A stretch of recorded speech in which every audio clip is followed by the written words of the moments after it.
तो अभी तक आपने जितने भी कंसेप्ट्स इस टॉपिक में पढ़े हैं उन पर बेस्ड एक कंसेप्ट टेस्ट है। इसमें हमें टू लाइंस की इक्वेशंस कार्टेशियन फॉर्म में गिवन है एंड हमें इन दोनों इक्वेशंस द्वारा बनने वाली लाइंस के बीच की शॉर्टेस्ट डिस्टेंस फाइंड करनी है। तो अब आप इस क्वेश्चन को खुद से सॉल्व करने की ट्राई कीजिए। So please pause the video here and take 5 minutes to solve this question.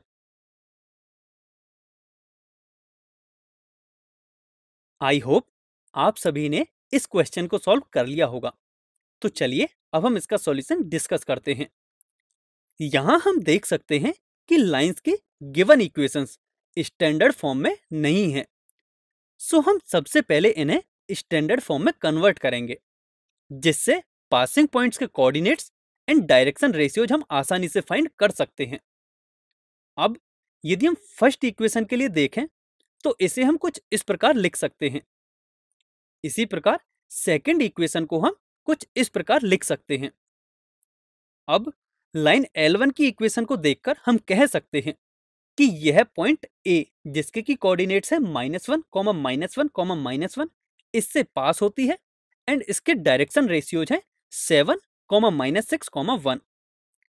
इसी प्रकार लाइन L2 के लिए हम यह कह सकते हैं कि यह पॉइंट B जिसके की कोऑर्डिनेट्स है 3, 5, 7 इससे पास होती है एंड इसके डायरेक्शन रेशियोज हैं 1, -2, 1।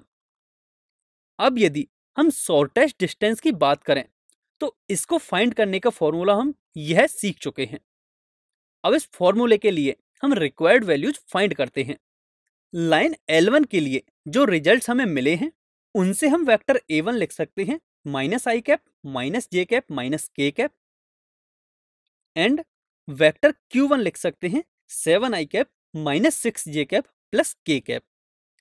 इसी प्रकार लाइन L2 से जो हमें रिजल्ट्स मिले हैं वहां से हम लिख सकते हैं कि वेक्टर A2 होगा 3i cap plus 5j cap plus 7k cap and vector Q2 होगा i cap -2j cap plus k cap. अब हमें ये सभी वैल्यूज मिल चुकी हैं।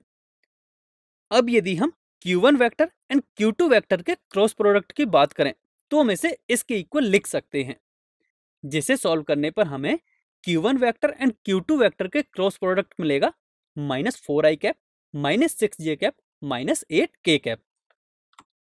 अब नेक्स्ट हम Q1 vector cross Q2 vector के मैग्नीट्यूड की बात करें तो यह इसके इक्वल होगा, जिसे सॉल्व करने पर हमें इसकी वैल्यू मिलेगी 2 × √29।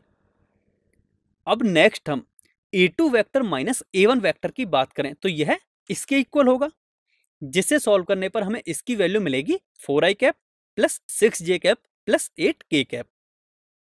अब हम इन सभी वैल्यूज को इस फॉर्मूले में सब्स्टिट्यूट करेंगे तो हमें शॉर्टेस्ट डिस्टेंस कुछ इस तरह की मिलेगी, जिसे हम जब आगे सॉल्व करेंगे तो हमें d की वैल्यू मिलेगी 58/√29, जिसे फर्दर सिंप्लीफाई करने पर हम d को लिख सकते हैं 2 × √29।